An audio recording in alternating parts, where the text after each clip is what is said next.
We spend about a third of our lives asleep, yet many of us know surprisingly little about this essential biological process. Welcome to the Science of Sleep, where we'll explore how sleep works, why it matters, and how you can improve it. I'm Jacob Frosto, and as Dr. Palayo teaches us in Sleep and Dreams, your life is reflected in your sleep. Your sleep is a reflection of your life. What I'm about to share might just change the way you think about those hours you spend with your eyes closed. The study of sleep is ultimately a study of consciousness. Sleep isn't just an off switch for your brain. It's a complex cycle of distinct states. The brain functions in three states: awake, NREM, and REM. When we sleep, our brain shows different electrical patterns or waves. We can see these on an EEG, first measured in humans by Hans Berger in the 1920s. Alpha waves appear when we're relaxed but awake, theta waves when in light sleep, and delta waves when we're in deep sleep. A healthy adult will cycle through these stages 4 to 6 times per night, with REM periods getting longer as the night progresses. Contrary to popular belief, sleeping through the night is a myth. None of us sleep through the entire night. We all have brief awakenings that we don't remember. Sleep is regulated by two interacting processes. First, there's the homeostatic process. The longer you're awake, the more sleep pressure builds up through chemicals like adenosine. Second, there's the circadian process. Your internal biological clock follows a roughly 24-hour cycle controlled by the suprachiasmatic nucleus in your brain.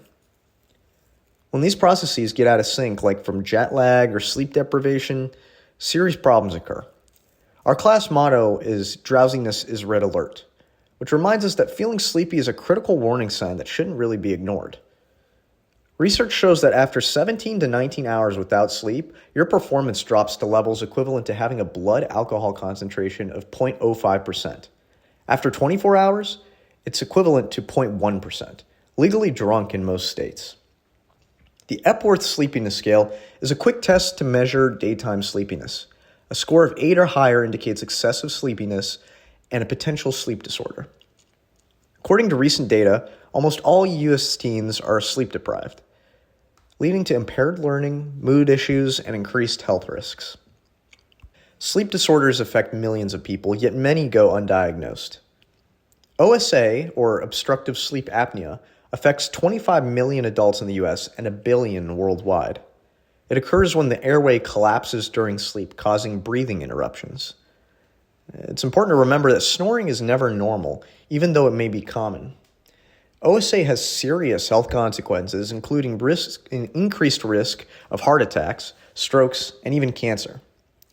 It's diagnosed through sleep studies called polysomnograms, either in a lab or at home. Insomnia, or the difficulty of falling asleep, is another common disorder affecting about 30% of adults. Narcolepsy involves excessive daytime sleepiness and often includes cataplexy, sudden muscle weakness triggered by emotions. The good news is that most sleep disorders are treatable with the right diagnosis and approach. Light has a profound impact on our sleep. Light through our eyes, especially blue light, signals our biological clock through special retinal cells called intrinsically photosensitive retinal ganglion cells. Light exposure at the wrong time can disrupt our circadian rhythms. Evening screen time can delay sleep onset, and nighttime light can suppress melatonin production. This leads to both immediate problems like difficulty sleeping and long-term health risks. Let's also address some common sleep myths. First, you can't simply catch up on sleep. Weekend recovery sleep doesn't fully reverse weekday sleep debt. Second, alcohol might help you fall asleep, but it severely disrupts sleep quality, especially REM sleep. Third, as the American Heart Association now recognizes in their Life's Essential 8 guidelines, adults need 7 to 9 hours of quality sleep. Here are some general key improvement strategies for your sleep. Maintain consistent light exposure patterns aligned with your sleep schedule.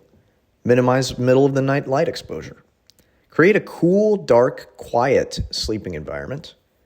Establish regular sleep-wake times, even on weekends. Be cautious with caffeine, which has a half-life of around 5 to 7 hours. And if you suffer from symptoms like persistent snoring or daytime sleepiness, just consult a sleep specialist. So, as we've learned in Dement's Sleep and Dreams course, sleep isn't just rest. It's an active process essential for our health and well-being. Dr. Palaio teaches us that the need for sleep is biological, but the way you sleep is learned. This means that we can improve our sleeping habits with the right knowledge. Sleep science pioneer William Dement devoted his life to spreading this message and founded the world's first university sleep course at Stanford in 1971. His legacy continues as we all become advocates for healthy sleep. Remember this class motto anytime you feel drowsy. Drowsiness is red alert. Thank you for watching.